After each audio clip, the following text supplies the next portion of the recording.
Hey,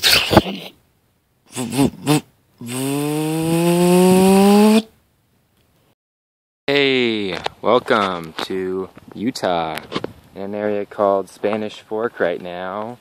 Not too far from Provo, about an hour south of Salt Lake City, and in a nice farmy area, and at a great farm that I thought I just had to share and show some amazing ideas and some beautiful concepts and amazing, fruits and living off the land and sustainability. And so all this stuff that I see prevalent here at this farm, so I'm going to share with you. Here we are, Spanish Fork. Got some fruit trees all along here. Can't remember what these ones are. Not fruiting right now. I think these are cherries. Not fruiting though. And then over here, we go back here. Let me show you guys where we're walking here. All out in here. This is into the orchard. So we got a lot of little starts of trees. This was a peach tree here. We've got apple trees over here. These are apple trees. We got some pear trees back here. Look at this gorgeous scenery. Look at this. Here's another apple tree on this side. This one's fruiting. This is red delicious apples here. We got pears over here. We got apricots. What else was there? Can't remember what it is. But a lot of stuff, a lot of stuff fruiting and whatnot. Gorgeous scenery. Walking around this way. Got they've got these things right here that keep deer away. They emit a ultrasonic sound when motion is near them and scares the deer off, so they don't get in your vegetation and stuff. Got a bunch of like lilac and stuff here, not in bloom right now. And then walking back here on the right here, this is all grapevine. This is fruiting a lot right now. Sprinklers are going. Oh, they've got this tape on here too. This is supposed to be like a scare tape. It's supposed to keep birds away a little bit more. But you can look kind of under here and see some grapes and what. These are nice green grapes. Real tasty. I'm gonna jump up here and grab a few. Oh yeah. Oh yeah. Really tasty. Perfect time right now for the grapes. They've got a couple varieties here too. Here's some seedlings we planted just yesterday for the next season. Get some things started with some seed from this year's crop, some herbs, and let's see what else we got in there. They got some lettuces, radishes, cilantro, dill, carrots, another type of lettuce, and yeah, a lot of like cold weather type things, but yeah, good stuff there. There's more grapes up into this tree here.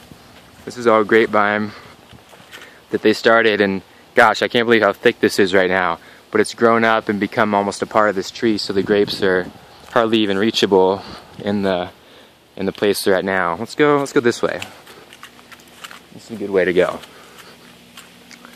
So yeah, out in Utah, pretty sunny weather most of the time, but they get real cold, definitely real cold winters, and so preparing right now, building some greenhouses and stuff around here to stop that from, not allowing them to have crops. Here's a couple greenhouses, some small scale ones, pretty smart ideas. This was used a lot for lettuces and spinach and greens like that of sort, and just all glass containment. It's got the air and stuff, so this is like a plumber's attachment type thing. I can't remember the name of it, but when it heats up, air comes in through there, and so you got a good cycle of air, goes through, keeps it cool when it gets too hot, comes out, blows out the sides. You got warm air coming out, you got a little cool air coming in, so it keeps things regulated. Got a few of those. Here's another one. Nothing in there right now. And then there was one here, and this was all just used as like the insulating wall, just like the thermal mass. And they got another one here, you know, same thing. Said they had a lot of problems with mice in there too, though. Here's a pool that's actually pretty much heated most of the year through solar heating. The setup, this tube goes up to a corrugated steel roof, and you get a lot of hot heat coming off that roof there, and it comes in through the piping and just goes through the pump and just heats, you know, just with the solar. So it works pretty well. And also having the black tubing here, the water heats up in the coil and really helps keep things warm without the energy bill. This is a lot of squashes and melons in this area. Got a lot of hybrid type things from, you know, a lot of winter squashes and stuff over here, and looks like maybe some butternut or something here, some melons, all in this area with the black plastic down to help with the growing. But yeah, let me just carefully walk through here without damaging anything. And then I'm going to step over into this area that's the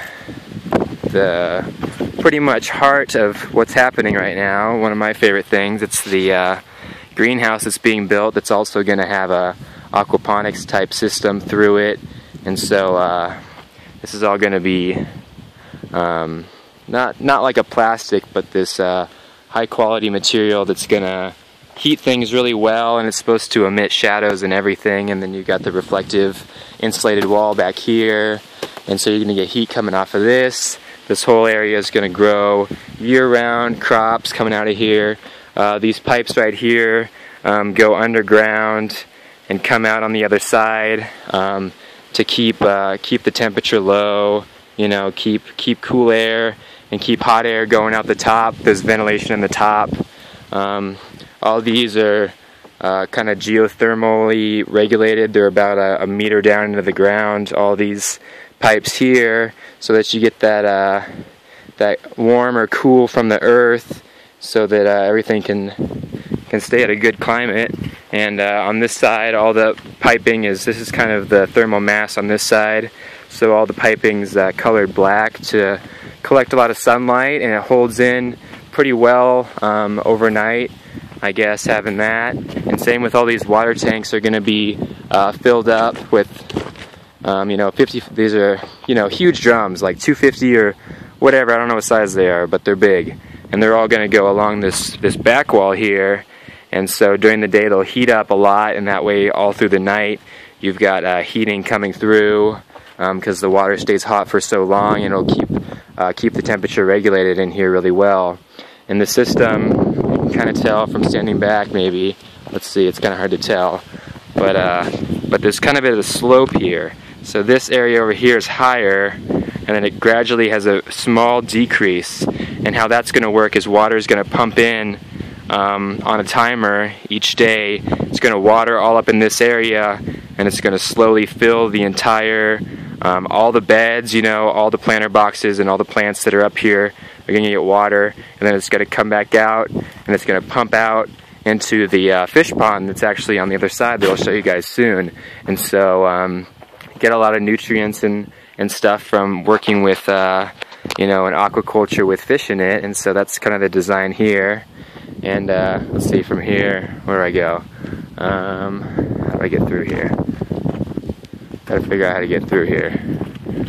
It's kind of a maze, but they got horses out here and stuff too, renting some land for the horses to graze around. They help keep the area trimmed up and stuff, you know, so that's really nice.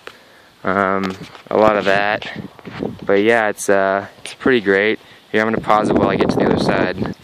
Okay, so now I'm on the other side of the fence. This is where the pond is with the fish. They're still young, and you know, they'll grow up to be about 1 foot long, and the whole system pulls water and then cycles the water back through the garden and comes back into here and is filtered through the soil and stuff. And so there's a pretty good cycle, a little circle of life going on there. These are kind of, this pipe right here is one of the pipes that's going to pull cold air in and stuff. And there's one down here too, into that greenhouse on the other side. It'll pull the air in, and then it'll ventilate out the top of the greenhouse. And then in here is kind of the chicken coop, where the chickens are hanging out, doing their thing. Probably going to be real scared that I'm coming in here, but where they're doing their roosting and stuff. And he's actually got this system for a year-round water source from not freezing. He's got a coil that's plugged in around a water drum inside here, and so the coil keeps the water at enough temperature that it won't freeze, and then there's little spouts on the bottom so that the chickens can drink year-round and not have to worry about coming out and checking on their water. And so yeah, they're in here doing their egg thing and enjoying life. And from there, let's see, what else do we got? Here's kind of the chickens' outside area here, where they kind of hang out, get all the scraps and whatnot. And they also have access to go out and be free range, of course. And okay, let's head into the garden area now. Let's see. Lock these guys up from being crazy. All right. So here's kind of the main garden area right now. They got a ton going on. You know, they use a lot of they don't use a lot of pesticides or anything. They don't use any, actually. So they put down a lot of plastics and stuff, and use natural pesticides and whatnot to keep animals and bugs just kind of away from things. And here's like the composting area, just made out of recycled pallet boards. So that's kind of a cool idea, where all the compost is, and then they turn all the chicken manure and the compost into the soil. And so just a big cycle of life, you know, using everything for everything, you know. It's really great. So there's got tomatillos and carrots and tomatoes. More carrots here I can see. Let's see, these look like strawberries here. What else do we got? We got greens. We got like lettuces or cabbages here. This is more carrots down here. This is all tomatoes along here. This is tomato. All this is tomato. All sorts of different varieties. Tomatoes, hot peppers, cold peppers, and more tomatoes on this side. Tons of tomatoes all along this area. Different types of squashes. This is a dragon egg cucumber. There's a huge squash back here. It's doing its thing, and cantaloupes growing down there. More cantaloupe. All sorts of different squashes and stuff in there. You know, getting more cucumbers and things. I can see down there cucumber. Along here, this is all beans. There's some beans down in here. What else do we got? Peppers. And on this side, there's cabbages. Looks like there's onions there. Maybe some chive action around here. What else? Looks like more squashes in the back there. More squashes back here. Yep, you can see some yellow squash growing there. A few yellow squashes coming out. Looks like maybe some more onions here. And that's all raspberries and blackberries in the back here. And maybe other berries, I'm not sure. But yeah, let's see, what else can I say about this place? They use these blankets, and they use a lot of plastic covering when it gets cold out and there's going to be a frost or something. They can cover a lot of this to get the last of the harvest off of stuff, but without it freezing over and not being usable. And so that's really nice. And here's some of that plastic for that. But yeah, so that's about the whole system, I think, going on here. You can see kind of the heating up there for the pool on the roof, where all the water gets warmed up through this piping and tubing, and just goes back and circulates into the pool and warms things up. And so, gosh, yeah, it's really a great setup they've got going on here. A lot of smart engineering in the whole sustainable farm process and whatnot. And so, really cool to see and be a part of learning some stuff. And yeah, so yeah, that's the garden.